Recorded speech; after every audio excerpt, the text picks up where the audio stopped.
Hello, I'm here with a great topic, and it's really, really good that I have some friends who are interested in hearing me talk about it. So, we're talking about the brain and the nervous system, but I think the best thing of all is this quote from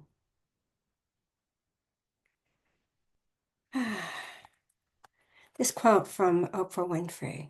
This is where hope lives for all of us in the unique adaptability of our miraculous brain. She has a book that she co-wrote with a neuroscientist slash a psychiatrist, and the book is called What Happened to You, and I highly recommend it. So the brain controls thought and memory, emotion. We know this. And the central nervous system is made up of the brain and the spinal cord together. It's very interesting that already in 1924, they were able to take some pictures of the brain. And then in 1971, it became a little more sophisticated with PET scan, but PET scan is very expensive and it's hard to do. So then I'm going to move this slide out of the way, if I can. In 1974, um, we had our first MRI, magnetic resonance imaging, to get a picture of the brain. So why is that important? Now we know so many things about what's firing and what's not firing, and how our brain is working, and how our behavior and our conversation and our language impact the brain. Um,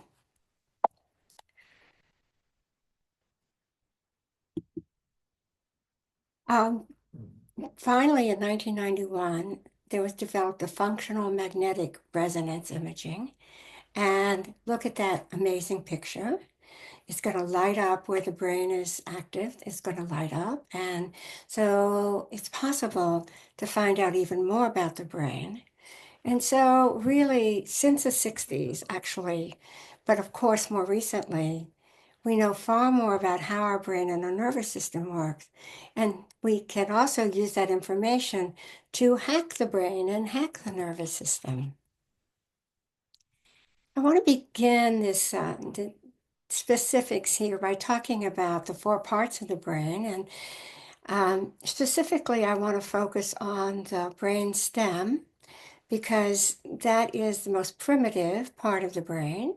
And then the brain developed over time through evolution to the neocortex, which is the modern brain. And this is important for our discussion because stress is going to happen beginning here and working right here.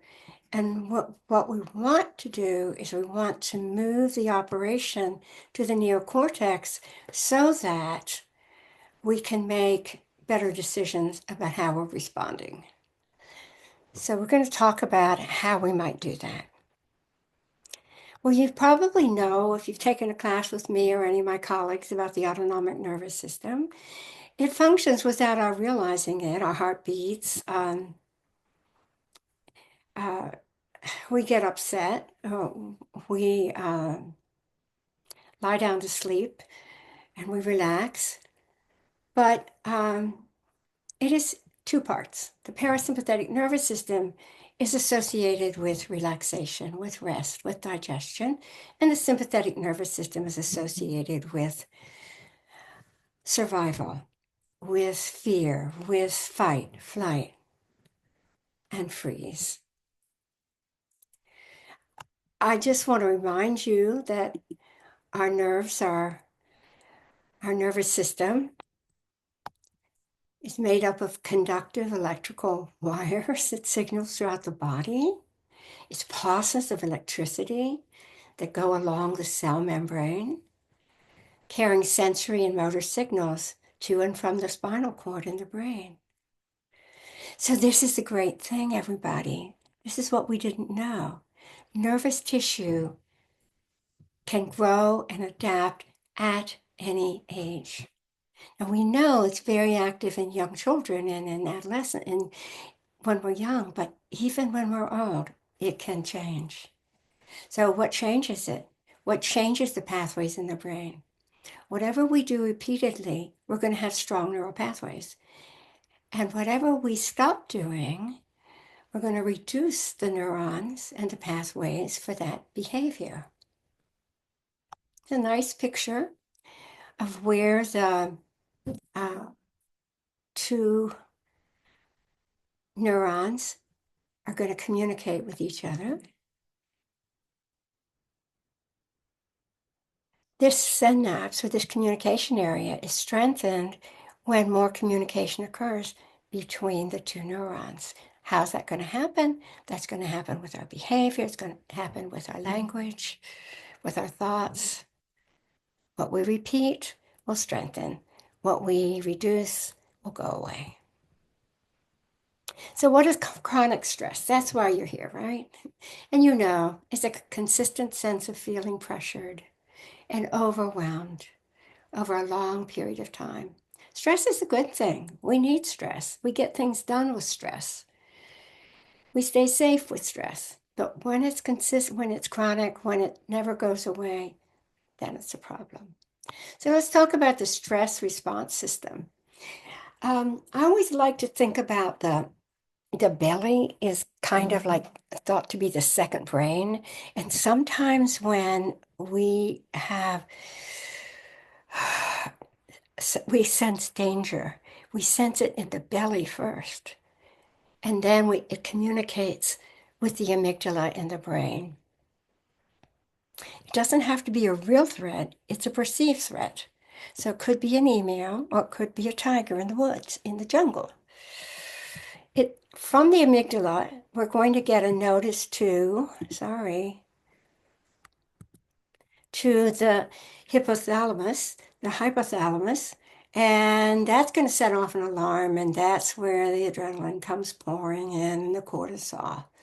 And the primitive brain, which I pointed out earlier, is activated. And actually, the prefrontal cortex, the modern brain, the thinking as we know it, the rational brain, goes a bit offline.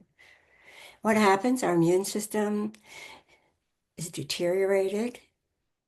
And anything that we don't need to fight this threat with, it will be reduced. So it's very interesting to see that the amygdala is that little tiny thing right there. Here's the hypothalamus or hypothalamus, and then the cerebral cortex is at the outside of the brain. I like this image a lot. It came from a new book, 2024. The new book is called Rewire. It's written by a woman who is a neuroscientist and a communication specialist. She is British, from what I can tell. And the interesting thing is,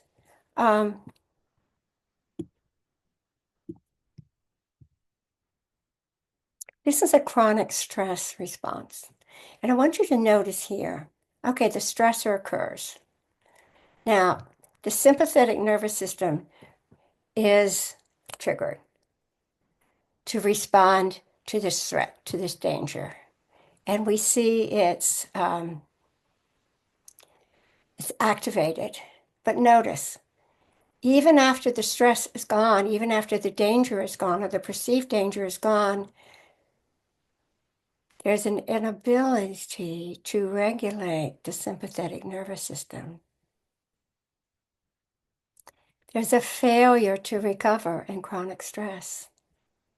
And look here at the parasympathetic nervous system. This is when there's threat, there's a trigger from threat. Sympathetic nervous system activated, parasympathetic nervous system deactivated. But as that stress continues and doesn't go away, the parasympathetic nervous system does not get involved, does not help us come to relaxation.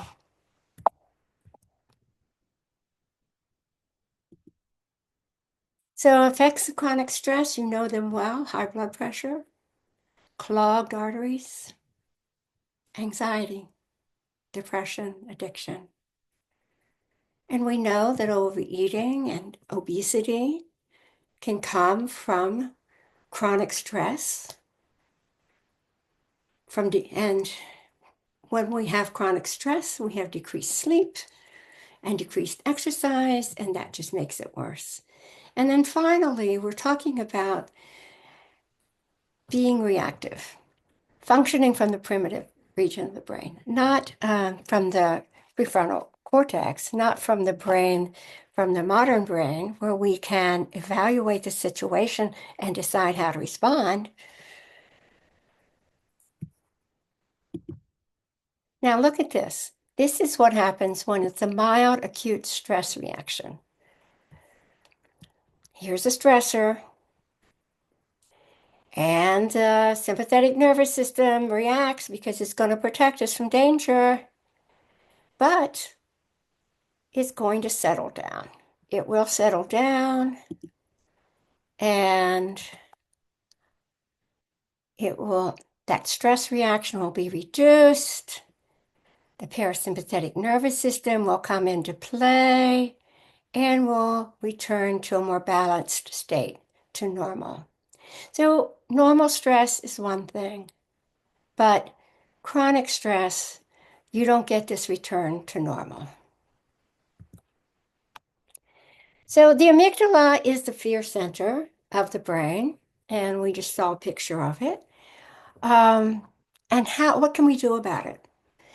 Well, there are at least 2 decades. That's 20 years of research. There was a summary of studies up to 2015 in which they were able to show, it was a meta-analysis of studies, and they were able to show that mindfulness actually reduces stress, affects the brain. There's a study that came out, and there are many studies, I promise you. This study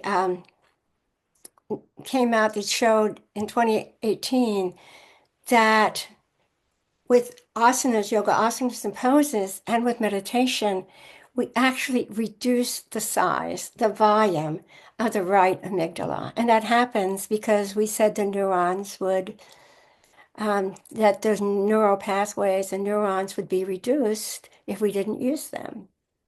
And then there was a study at Stanford, 8 weeks of mindfulness meditation reduced amygdala activity. There's a person who does training. Oh, I see a big mistake. Positive Health Solutions. Okay. Positive Health Solutions. And she was interviewed at Yogaville. Yogaville, a Shivananda yogi who came from India, started Yogaville. And the article is called The Neuroscience is in How Yoga Works. And she says, what we want to do is build more roadways into the reward circuits of the brain and frontal cortex, because we want to use rational thought instead of impulsivity. We want to activate oxytocin. We want to be more relaxed and calm versus activating stress and anxiety. So it's been shown, and we'll talk more about the sources for this, but it's been shown that postures, asanas, breathing, mental activity, increase gray matter density. It's actually white. It's not gray till you die. But, and this activates the hippocampus and the prefrontal cortex. Why? Because these items, these activities, help us with focus. That's a benefit. Not why, but benefit is it focuses. Helps us with concentration. It helps us with impulse control. We tune into our senses, and we become more self-aware. I like that. The little kitty looking, he's self-aware. She's self-aware. So we can calm down with yoga. Yoga slows down the frontal lobe. Why is that good? Well, I thought you said we wanted the prefrontal lobe to be active. Well, yoga is going to bring us to a state of calm in which we're not actively working or actively thinking. We're not planning and reasoning. It slows down the parietal, I don't know how to say it, lobe, which is usually very active, taking in information. And if you practice yoga much, you know that these things are true. It decreases neural cell body. It decreases the size of neural cell volume in the amygdala. It decreases connectivity in the amygdala, the fear center. I love this quote. I can't remember where I got it. It is the bad things that grab our attention. I think it's from the Rewire book. It is the bad things that grab our attention, that stick to our memories, and in many cases influence the decisions that we make. You know about this. So, what is negative bias in the brain? It's so fascinating to me that the negative bias that is natural to us um, amplifies an emotional response to a negative event more than it would amplify the emotional response to a positive event. So you're more likely to talk about and think about and ruminate on that insult you got today than you are that compliment. Here's a nice picture. This is also from Rewire. I highly recommend the book. Don't you know people like that? Are you ever like that? All this good thing is happening, and all you can think about is, oh, that one thing that didn't go your way.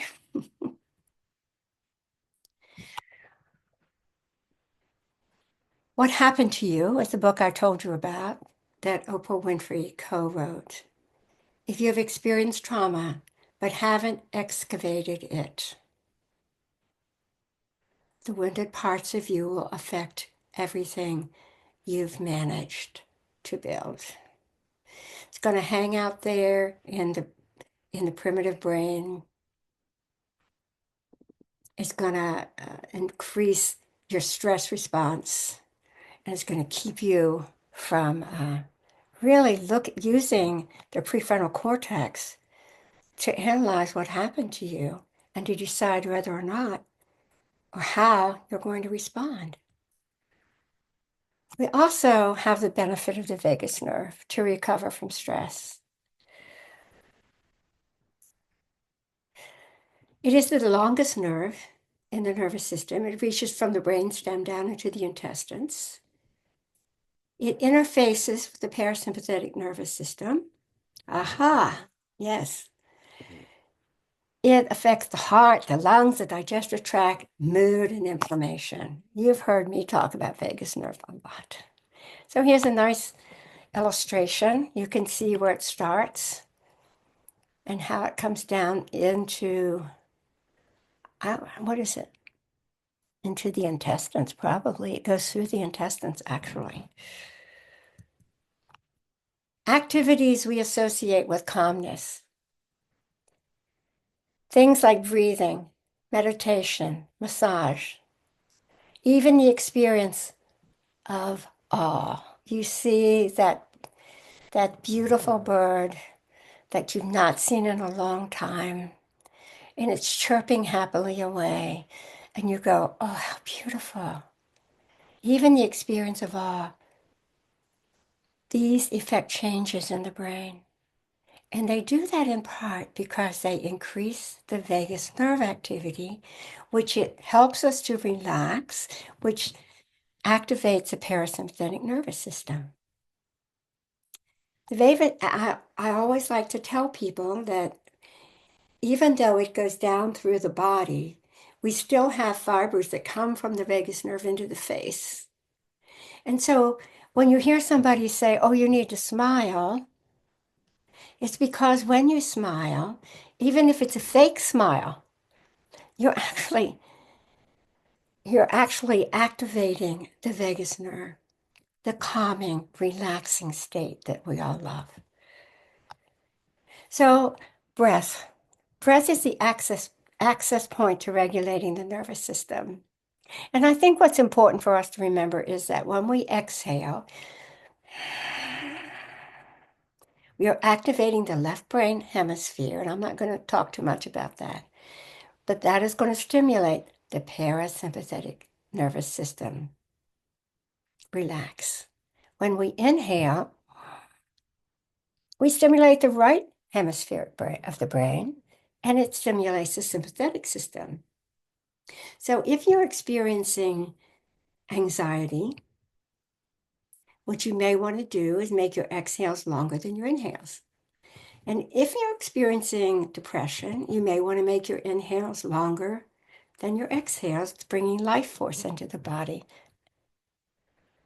So we know about the three-part breath. We inhale into the upper body, into the mid-body, and into the lower body. When we exhale, we release a neurotransmitter. And that neurotransmitter signals the parasympathetic nervous system. It signals the body to relax. Let's talk about cyclic sighing.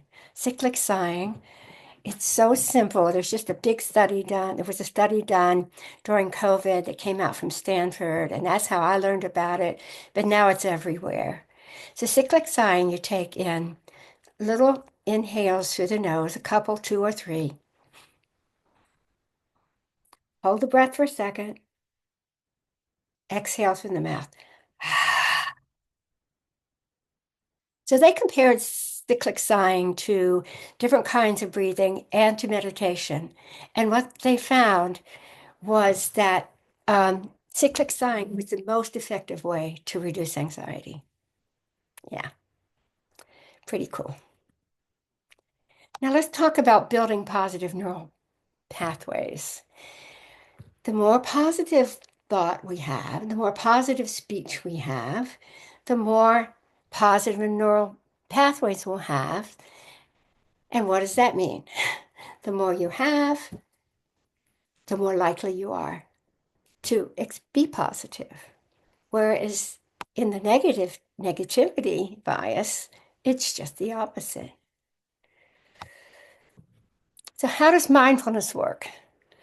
Well, this is not a class on mindfulness, but it certainly is a class on sharing the possibilities and the results of mindfulness.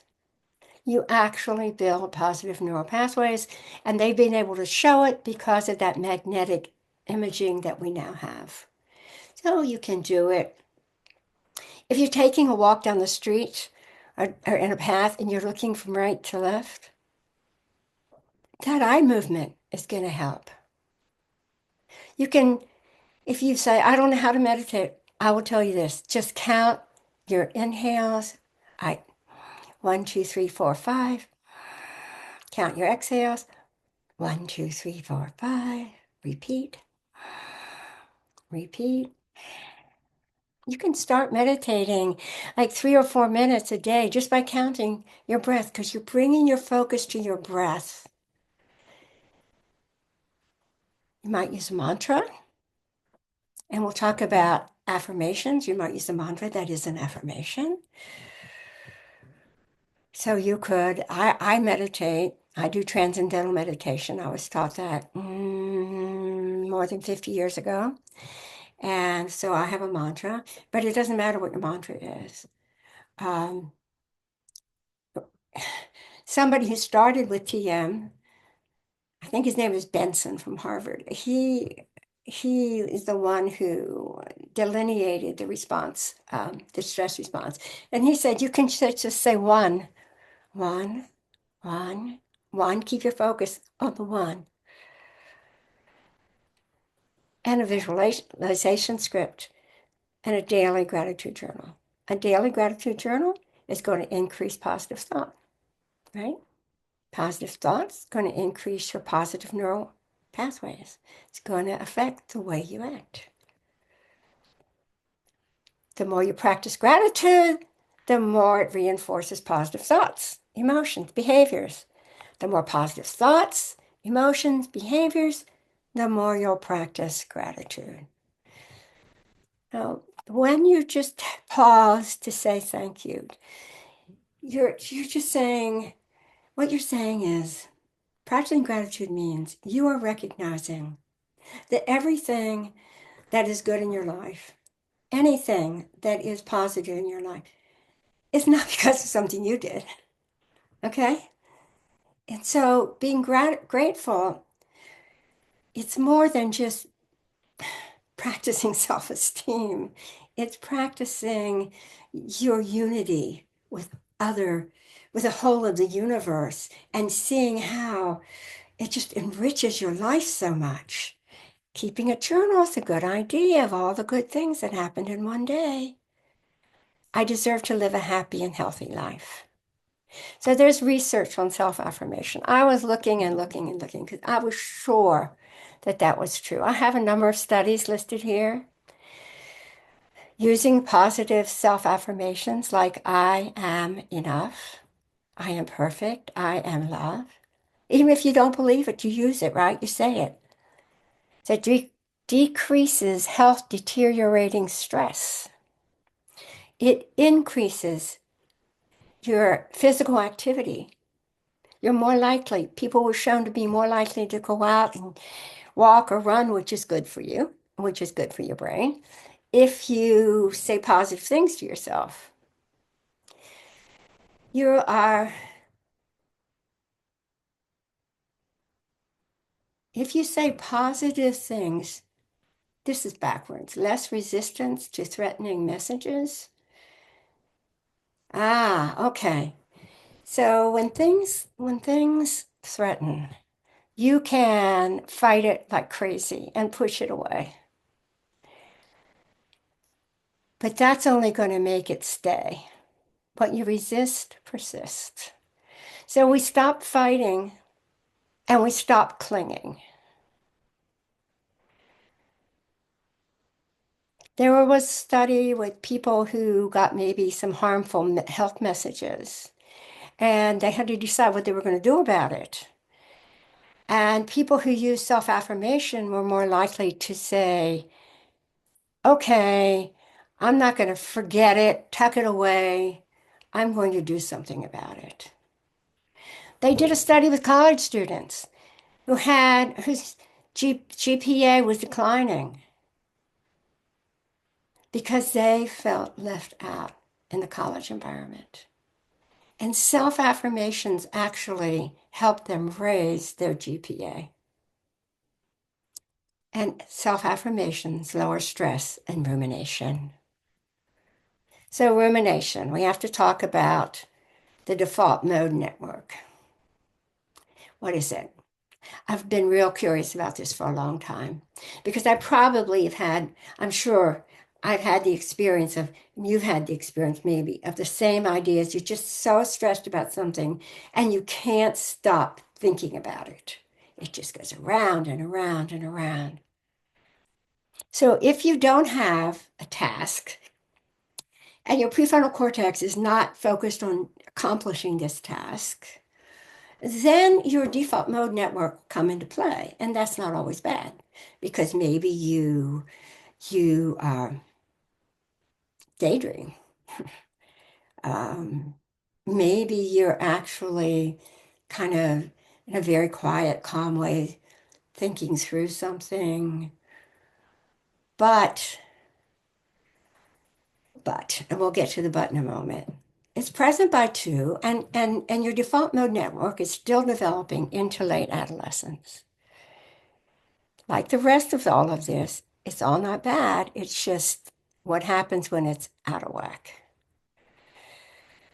So when that default mode network just gets stuck in the same circles of the same thoughts, of the same negative thoughts, of fear of the future, of worry about the past, of shame about the past, and so forth, we tend to dwell on the negative and we tend to ignore the positive. And this activity in the default mode network increases when we have maladaptive rumination. And this exacerbates depressive symptoms.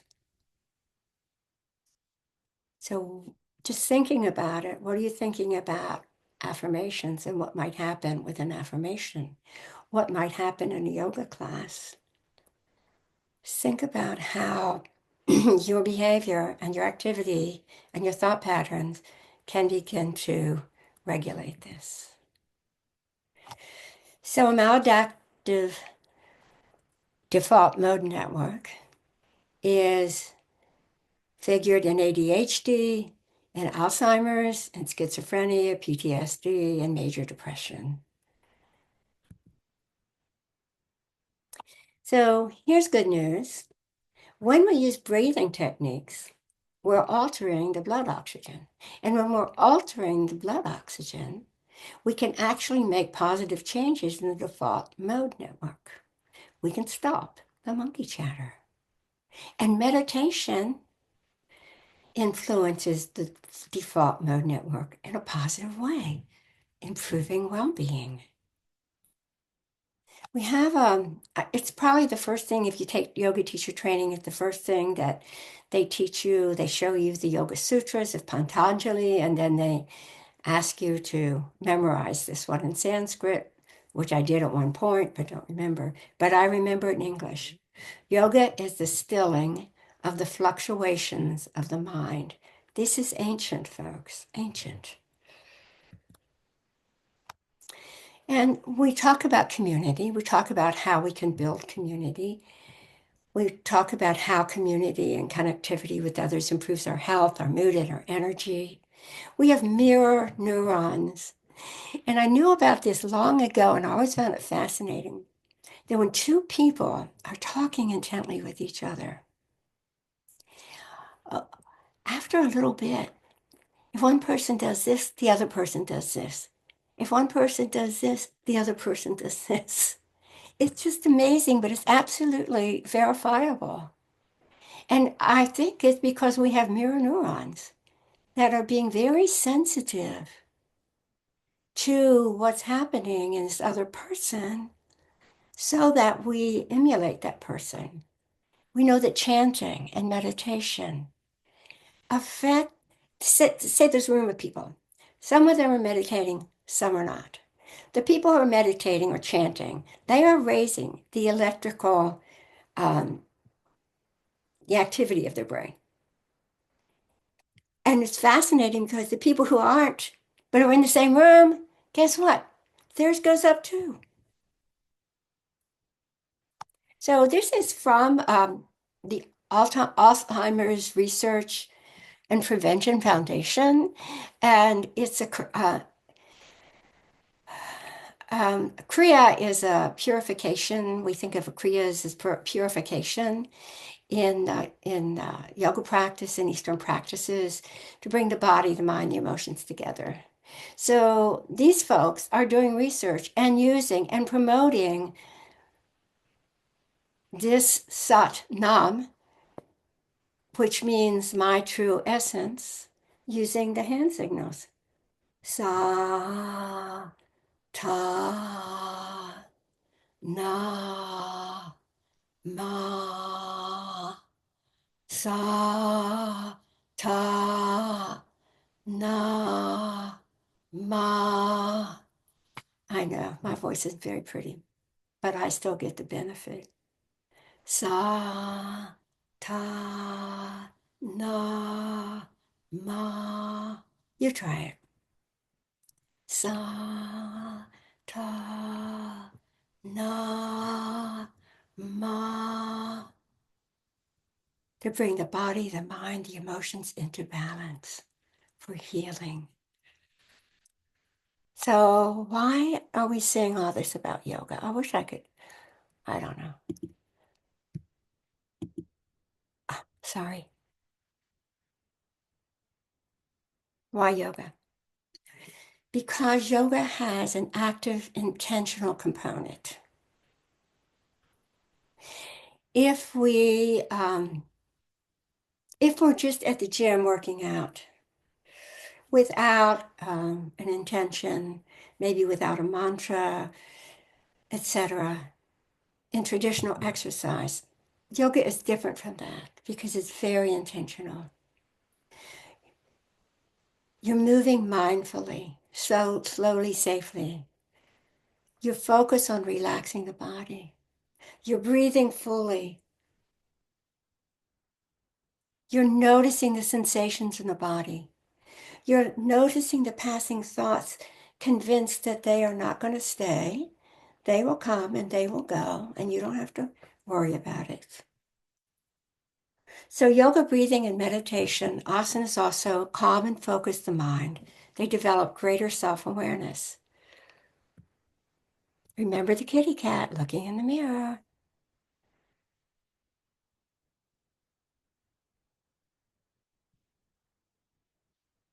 So yoga increases volume in parts of the brain.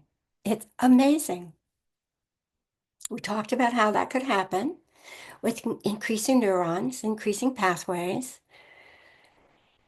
increases volume in the frontal lobes to regulate emotions, in the striatum for emotional regulation, in the anterior cingulate cortex, have better attention, in the posterior cingulate cortex for more self-awareness. How do we know that?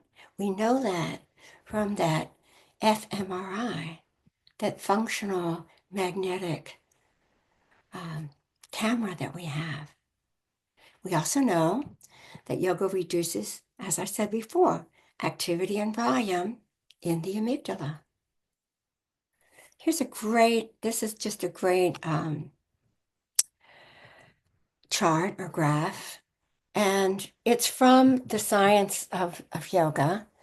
And they've gone to the research and they found from the research what parts of the brain are affected by yoga. And then like the black square is right here, multiple prefrontal regions. Here's the striatum. Get out of my way. So we know that yoga affects the structures of the brain, the functions of parts of the brain, and cerebral blood flow. And it does this in all of these parts of the body, of the brain.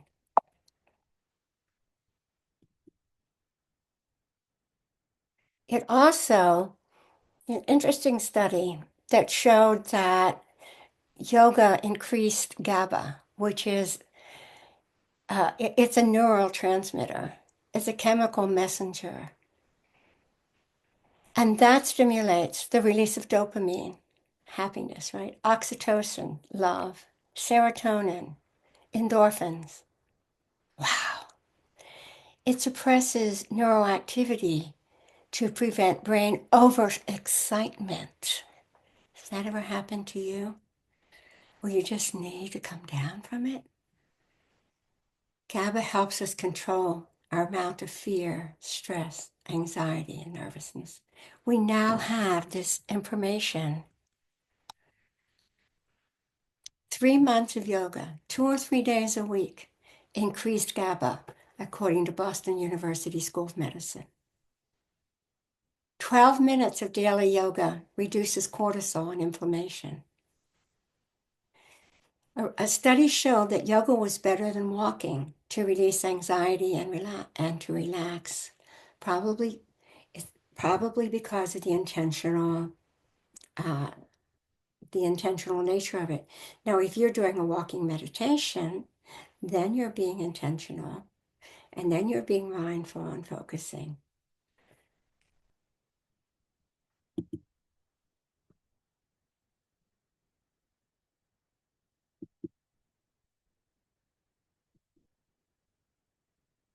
Yoga increases the volume in the hippocampus, which is part of the limbic system. Long-term yoga practice, 3 years or more. Improvement in stress reactivity. It reduces markers of chronic stress and inflammation. It improves emotional reactivity. It increases the volume of the cortex of the brain, but of different brain parts. But it also increases thickness in the cortical or the outside part. And it changes neurocognitive responses. From the National Library of Medicine, from a survey meta-analysis of studies, we find that yoga improves stress response, reduces chronic stress, reduces inflammation. And as Oprah said, this is where hope lives for all of us, in the unique adaptability of our miraculous brain. So thank you for being patient with me, thank you for being patient with me, being patient with the technology. Lifeline would like to have this presentation to put as one of their resources. And so we're trying to record it. And you can tell me, give me feedback. And if it's more frustrating than it is helpful, you can tell me that. But what I want from you, what I want from the audience here is just to develop a sense of curiosity about how we can modify our brains and through our intentional behavior. Yeah, and we have now some scientific evidence to support what the ancients knew long, long ago. So I wish you a very happy day. Namaste. That means the light in me honors the light in you. Thank you.